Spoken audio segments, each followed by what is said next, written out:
நீ ஆம்பளைய கவனிச்சுக்க, நான் பொம்பளைய கவனிச்சுக்கிறேன். பேர் என்னம்மா? வள்ளி. பேர் என்னப்பா? முருகன். குடும்பத்தோட வந்துட்டீங்களா? என்ன வேணும்? தோரம்பூர் போடுங்க. அடுத்த ஆள் வாங்கப்பா. 1 கிலோ சாப்பிடுங்க. 1 கிலோ நல்ல வசூலாகுதே. இந்தா இந்தாப்பா. பணம். Array good. யாருது? வரேன். யோ, போங்க. ஐயோ. ஐயோ, நான் இல்ல. எல்லாத்தையும் எடுத்து உள்ள வை. உள்ள வை, சீக்கிரம் குயிக். அப்பா, என்ன அதுக்குள்ளே கர்ப்பமாயிட்ட? சீக்கிரம் எடுத்து வெளிய வை. சீக்கிரம் வந்துற போறாரு. இவ்வளவு அநியாயம் நடக்குது. இவ்வளவு அநியாயம். வீட்ல இருக்கிற மளிகை சாமான்ல இப்படி விக்கிறீங்களே, நீங்க நல்லா இருப்பீங்களா? இப்ப முதலாளி சொல்றேன். முதலாளி என்னையா? இதெல்லாம் சர்வ சாதாரணம். இதுல உங்களுக்கும் கமிஷன் உண்டு. என்ன கமிஷன்? இதை விசாரிக்க நான் கமிஷன் போடல. என் பேர் குபர போவே இல்ல. முதலாளி என்ன எங்க கத்திட்டு இருக்க? தலை சுத்துறப்பா. பிபி 130 இருக்கு. வீட்டுக்கு வாங்கின மளிகை சாமான் எல்லாம் திட்டு தரமா வித்துட்டு இருக்காங்க.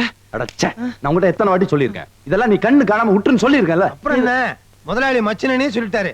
இது உங்க அப்பா மட்டும் சொத்தா? போங்க, நல்ல மனுஷன், கமிஷனே வேண்டான்ட்டாரு. நீ என் கூட வா. என் செருப்பு இருக்கு கேர்ஃபுல்லா இருப்பாரு. யாரும் இவரை ஏமாத்த முடியாது. கில்லாடி. வாங்க.